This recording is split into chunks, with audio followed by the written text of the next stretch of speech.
ಸರ್ಕಾರ ವಿಕಲಚೇತನರು ಸ್ವಾವಲಂಬಿಗಳಾಗುವಂತೆ ಸಾಕಷ್ಟು ಯೋಜನೆಗಳನ್ನ ಅನುಷ್ಠಾನಕ್ಕೆ ತಂದಿದೆ. ಇದಕ್ಕೆ ಸಂಬಂಧಪಟ್ಟಂತೆ ಚಳ್ಳಕೆರೆ ನಗರದ ಶಾಸಕರ ಭವನ ಆವರಣದಲ್ಲಿ ವಿಕಲಚೇತನರ ಹಾಗೂ ಹಿರಿಯ ನಾಗರಿಕರ ಸಬಲೀಕರಣ ಇಲಾಖೆಯಿಂದ 2023-24ನೇ ಸಾಲಿನ ಶ್ರವಣ ದೋಷ ಹಾಗೂ ವಿಕಲಚೇತನರಿಗೆ ತ್ರಿಚಕ್ರ ವಾಹನ ಹಾಗೂ ಹೊಲಿಗೆ ಯಂತ್ರ ಲ್ಯಾಪ್ಟಾಪ್ಗಳನ್ನು ವಿತರಿಸಿ ಮಾತನಾಡಿದಂತ ಶಾಸಕ ಟಿ ರಘುಮೂರ್ತಿಯವರು ವಿಕಲಚೇತನರು ಸ್ವಾವಲಂಬಿ ಜೀವನ ಕಟ್ಟಿಕೊಂಡು ಸಮಾಜದಲ್ಲಿ ತಲೆ ಎತ್ತಿ ನಡೆಯಬೇಕು.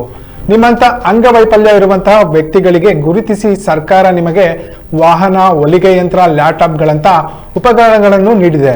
ವಿಧಾನಸಭಾ ಕ್ಷೇತ್ರ ವ್ಯಾಪ್ತಿಯ ಅಡಿಯಲ್ಲಿ 37 ವಿಕಲಚೇತನರಿಗೆ ತ್ರಿಚಕ್ರ ವಾಹನ ಹಾಗೂ 4 ಜನ ವಿದ್ಯಾರ್ಥಿಗಳಿಗೆ ಲ್ಯಾಪ್ಟಾಪ್, 4 ಜನ ಮಹಿಳೆಯರಿಗೆ ಹೊಲಿಗೆ ಯಂತ್ರ ನೀಡಲಾಗಿದ್ದು, ವಿಕಲಚೇತನರು ಸರ್ಕಾರ ನೀಡಿದ ವಸ್ತುಗಳನ್ನು ಬೇರೆಯವರಿಗೆ ಕೊಡದೆ ನಿಮ್ಮ ಜೀವನದ ಗುರಿಯನ್ನು ತಲುಪಬೇಕು. ನಾವು ಕೂಡ ಬೇರೆಯವರಂತೆ ಜೀವನ ನಡೆಸಿ ತೋರಿಸುವಂತಹ ಕೆಲಸವಾಗಬೇಕು ಎಂದು ತಿಳಿಸಿದರು.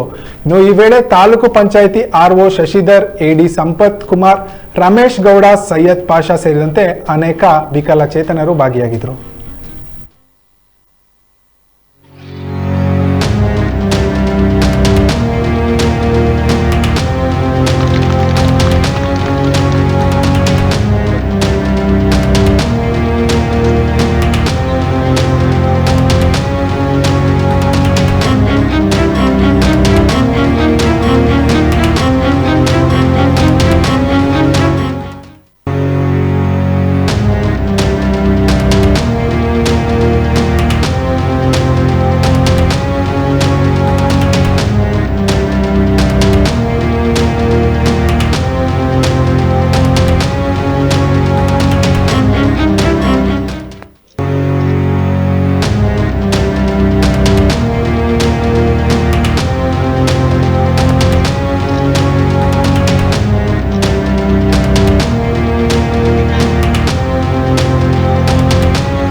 कुमार